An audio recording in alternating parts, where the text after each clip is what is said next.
Omegas y tal. Pero veis, aquí es un TARG Z que ocupa 20 y pico megas, la versión exprimido ocupa es unos 600 megas. Un saco bastante grande. Bueno, no tengo aquí instalado en este ordenador lo del TARG Z. No me lío más.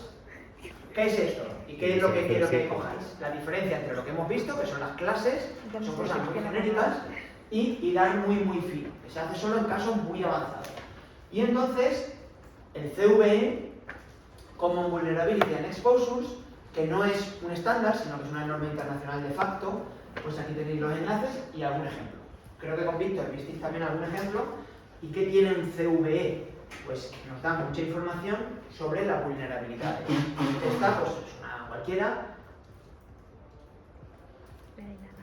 y me dice muchas cosas como por ejemplo pues vectores de ataque, si es explotable o no y ese tipo de cosas, ¿vale? Y también hay otro estándar relacionado. Entonces tenemos CPE, CVE y CVSS, que es el Common Vulnerability Scoring System, que esto sirve para rankear estas vulnerabilidades y saber cómo de graves son, ¿vale? La severidad, ¿no?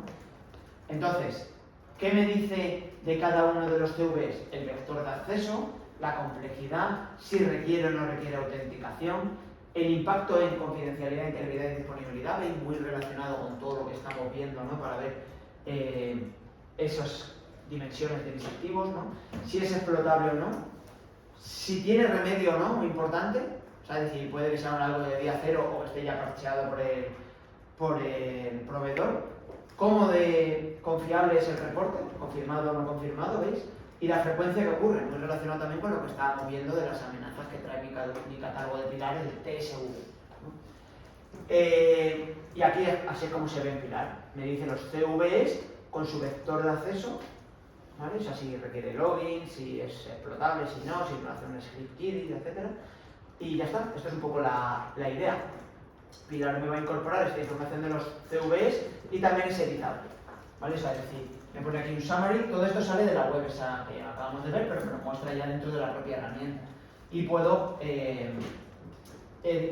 cambiar si es que no estoy de acuerdo con la cosa. Normalmente está muy fino, ¿no? O sea, esto es más casi informativo, pero si por lo que sea yo descubro que sí requiere autenticación, podría picar aquí y decir requerir. Okay. ¿Vale? Pero esto en la pantalla, si le hago doble clic sobre CVE.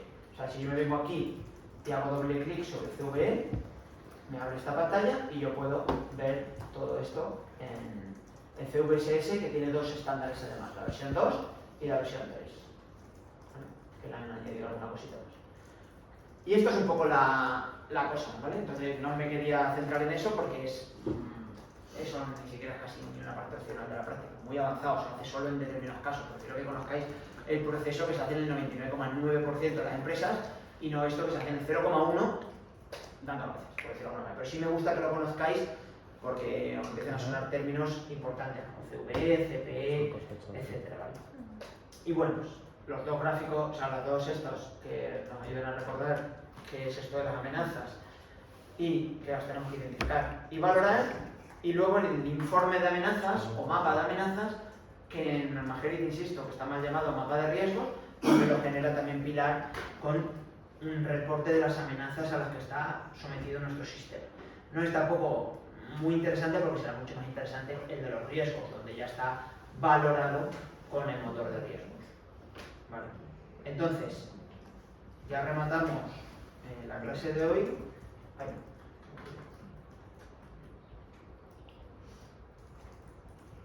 Con la siguiente parte, que sería, después de amenazas y vulnerabilidades, nos pasamos a salvaguardas. Y ya nos quedaría para el próximo día solamente impacto y riesgo. ¿Qué son las, o sea, qué necesitamos de la salvaguarda? Pues necesitamos todo lo anterior, vamos a identificar y valorar. Necesitamos, como digo, todo lo anterior, activos, amenazas, y luego pues catálogos, indicadores, etc. ¿Qué vamos a sacar de aquí? Este ya lo mencioné, la declaración de aplicabilidad, esto se utiliza muchísimo. ¿Vale? Ayer mismo Miguel Ángel Amutio nos hablaba de la declaración de aplicabilidad del Esquema Nacional de Seguridad, y es decir, qué salvaguardas me aplican o no me aplican de manera justificada. ¿Vale? ¿Y qué salvaguardas tengo? A continuación tengo que valorarlas. Para eso necesito saber qué salvaguardas tengo puestas y las evaluaré. Ahora lo vemos cómo, ¿no? Y sacaré un informe con qué salvaguardas tengo y cómo están y cuáles me faltarían. O, oye, esta que está demasiado básica, debería ponerla muchísimo mejor. Bueno, pues salvaguardas, por ir así ágil, es cualquier medida importante, importante que no que sea cualquier medida, que eso es como muy genérico, sino importante que sea, puede ser técnica, administrativa, organizativa, es que hay múltiples tipos de salvaguardas, no son solo firewalls o copias de seguridad, sino que puede haber medidas como poner una contraseña, obligar a mis usuarios a que pongan una contraseña larga, es una unidad administrativa o organizativa, ¿no? Y entonces, ¿qué cambia? ¿Qué hace las salvaguardas? Pues cambia mi posición de riesgo, es decir, el mapita que os dibujaba aquí, pues tengo la probabilidad y el impacto, pues si cambio o probabilidad o impacto o varias, o sea, o ambas cosas, eso es una salvaguarda.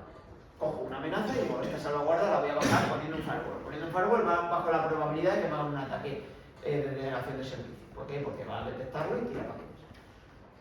¿Vale? Pues eso es. Ya ponemos otras definiciones más de la ISO, de Evangelico, de la IBIOS, pero al final me interesa un poco esa idea. Tipos de salvaguardas. Principalmente, vamos a diferenciar dos grandes cajas. Las que van a actuar directamente sobre las amenazas pueden ser o preventivas o a posteriori. Y luego están las consolidadoras, ¿vale? Que no actúan, pero sí que hacen que estas sean más eficientes. ¿Vale? Entonces vamos a ver así muy rápidamente también. Son bastante, yo creo que a poco que ya estáis en un nivel de máster, esto está bastante superado. ¿Tipo de salvaguarda preventiva? Pues por ejemplo, que los usuarios utilicen previamente. Esto lo he ido rellenando, el paso del tiempo también y tal, y bueno, por supuesto con múltiples. Una buena gestión de privilegios, ¿vale? Una buena metodología de desarrollo seguro de software, cosa que se está potenciando muchísimo ahora, ¿no? Un buen entorno de pruebas. Y disuasorias, pues una muy clara es eso, vallas elevadas, ¿no? Guardias, las cosas físicas son muy disuasorias. O salir en los medios diciendo que tal Pepito, o sea, que le has pillado y que pues, ha conseguido que los datos estaban cifrados y no ha conseguido su objetivo y tal, eso es un poco disuasorio, ¿no? O eso, o que la han enchironado, o que la han metido en cárcel, o lo que sea. Eliminatorias, cambiar la arquitectura de mi sistema, eliminar las cuentas estándar cuando instalo algo, todo lo que tenga que ver con hardening, con bastionado, todo eso es eliminatorio porque quita problemas, ¿no? Cerrar puertos que no se están usando. Esas son las preventivas. Y las a posteriori, todas como veis tienen una pequeña sigla delante que sirve para luego identificarlas en fila, ¿vale? Luego lo veis. Minimizar impacto, de esto nos hablaba también bastante ayer este hombre en la charla. Identificar cuanto antes todo lo que os ha comentado también Víctor, ¿no? Un shock y un SIEM, el objetivo principal es identificar cuanto antes un ataque y cortar la red. O sea, si yo identifico que aquí hay un intruso, porque se están mandando de momento, de repente, en una red donde nunca pasa eso, esto lo hacen los sistemas automáticamente, con Machine Learning y con todo este tipo de cosas, está una tecnología totalmente superada. Análisis de tráfico se hace continuo y en tiempo real, y si yo jamás intercambio paquetes con Rusia y de repente se está mandando 1 giga a Rusia, ¿qué creéis que va a hacer el sistema? Capar, o sea, instantáneamente, aunque luego tenga que venir alguien interno a quejarse, a decir, oye, que me ha escapado la conexión. ¿Vale? Aquí de hecho nos pasó y montamos una videoconferencia súper gorda, en mis grupos hacen muchas cosas de videoconferencia, y en el rectorado, claro, había 25 sedes de todo el mundo conectadas y no capaba la conexión, claro. Es que era muy raro ese tráfico, hacia 25 puntos del mundo mandando audio y vídeo. O sea, eran gigas, mandando gigas. Eso te desconecta la red inmediatamente e instantáneamente.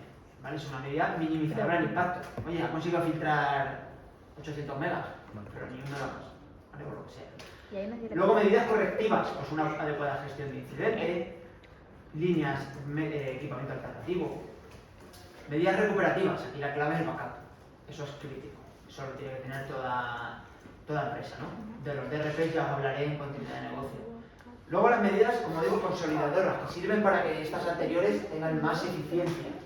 Pues un buen inventario de activos, un buen análisis de riesgos, las campañas de concienciación de información son críticas, monitorizar todo, por aquí van los SIEMs, ¿tenéis? Y luego detección. Esto también, ya digo, los EDRs y los IDS están relacionadas con esto, con minimizar el impacto, ¿vale? O sea, estas medidas no son solo de una categoría también. Vale, y entonces, bueno, ¿cómo las selecciono? Pues al final tendré también un buen catálogo de salvaguardas. ¿Qué pilar trae un catálogo de más de 5.000 salvaguardas? Ahora os explico, bueno, el próximo día os explicaré la práctica, la segunda parte, y es demasiado amplio, podríamos decir, ¿no? Pero al final tenemos que coger una cosa equilibrada. ¿Por qué? Porque el presupuesto es finito, porque no me puedo centrar solo en las medidas técnicas, también necesito otras que además muchas veces son muchísimo más baratas, como una buena política de seguridad, una buena política de contraseñas. Las políticas en general suelen ser relativamente baratas que esta hora. Y te hay que combinar, pues, prevención, detección y reacción, recuperación, el tipo de salvaguarda. Si no, ¿qué pasa? Que también tengo que tener en cuenta eficacia versus usabilidad. Como el chistecillo que pongo ahí, ¿no? Dice, oye, tenemos unas políticas de seguridad salvaje, cambiamos el password cada semana o cada mes. Dice, ¿y cómo lo recuerda? Dice que los apuntamos, ¿no? Esto pasa demasiado. ¿Y qué pasa? Pues que cuando vamos contra la productividad, pues al final pasa lo contrario. La medida no es eficaz. Es un desastre, ¿no? Podemos tirar de catálogos, de expertos, etcétera. El pilar lo tenemos a huevo, eso, como digo. También las hay en leyes, en reglamentos, por las que nos obliguen también lo tenemos. Con respecto a esto de las medidas de la declaración de aplicabilidad, os recuerdo, como veis, lo nombro varias veces, ¿no? En inglés se llama Statement of Applicability. Si no le pongo apellido, se suele dar por sentado que es la de la 27002, que son los 93 controles de seguridad, y tengo que decir si aplica o no aplica, y es que esa norma es certificable, y entonces es como me certifica. Y tengo que evaluar el despliegue actual de lo que tengo, ¿vale? O sea, si paso la declaración de aplicabilidad, luego tengo que evaluarlo. ¿Qué tiene que ver esto? Primero es identificar las salvaguardas que necesito, digo, esta sí la necesito, esta no me aplica, oye, yo es que no tengo teletrabajo, yo es que no hay móviles de empresa, yo es que no hay lo que sea, que no tenga, que sí tenga, pues me va aplicando y si debería o no debería tener las salvaguardas. Y en el segundo paso, valorarlas. ¿Qué es valorarlas? Pues entra aquí un concepto nuevo que es la madurez, que las cosas con el paso del tiempo se van profesionalizando. Podríamos decir que empezamos por una parte más informal, al principio del tiempo, esto es la escala temporal. Al principio, al empezar, primero unas buenas prácticas, a partir de ahí planificado y gestionado, luego ya se va haciendo normas y procesos, a partir de ahí pues, acabamos en un proceso de mejora continua. Cada vez, según va pasando el tiempo, se va profesionalizando lo que tenga entre manos. Vamos al caso de las salvaguardas. ¿Cómo se hace esto? Esto se hace con una cosa que se llama L, con la L de L0 a L5, y es con lo que vamos a valorar las salvaguardas, en pilar, y estos son así en todos los sitios también, ¿no? Por poner un ejemplo claro y concreto, bueno, puedo tener un nivel que no es de L0 a L5, que es no aplica, muy relacionado con la declaración de aplicabilidad, ¿vale? Entonces, si tengo algo que no me aplica, porque yo no tengo teletrabajo, pues no tiene sentido pues poner medidas que afecten al teletrabajo, a VPN o no sé. Pues no me aplica, perfecto. Luego tengo L0. L0, bueno, o por ejemplo, el ejemplo que voy poniendo aquí, no tiene sentido cifrar datos que no son secretos, no aplica, es información pública, no aplica. L0 es inexistente. Inexistente es sí debería tenerlo, sí me aplica, pero no lo tengo, ¿vale? Es un 0% de eficacia, claro, es que no lo tengo. Ejemplo, pues debería tener un cortafuegos, he identificado en mi análisis de riesgos que esa salvaguarda sí me vendría bien, pero no lo tengo. L1 es un 10%, es, bueno, lo pongo, alguien lo ha puesto, ahí hay un cortafuegos, alguien hizo sudo apt-get install ufw, intro, y está, ahí está. Hombre, mejor que no tenerlo es, ¿no? O sea, tiene reglas por defecto, está filtrando tráfico. Demasiado básico. L2, fijaros que esto ya es un 50%, soy consciente de que tengo un cortafuegos y lo revisamos de vez en cuando. De vez en cuando es muy laxo, pero cuando sobra un rato. No tiene una prioridad, no está dentro de los procesos de la empresa. Pero sin embargo, como lo reviso de vez en cuando, o sea, alguno de vosotros, un ingeniero de la empresa, se sienta ahí y dedica un ratito. Hostia, pues ya tiene unas normas, unas reglas puestas, las revisa. No le hemos dado la prioridad al copón, pero eso ya funciona. Es bastante aceptable. Y en el fijaros, el detalle es ya el 90% de eficacia. Esto está ya dentro de los procesos de la empresa. Lo revisamos los lunes, de 9 a 9 y media, él revisa cortafuegos y hace un pequeño informe a dirección que se mete en los reportes mensuales o trimestrales. Hostia, eso ya es muy eficiente.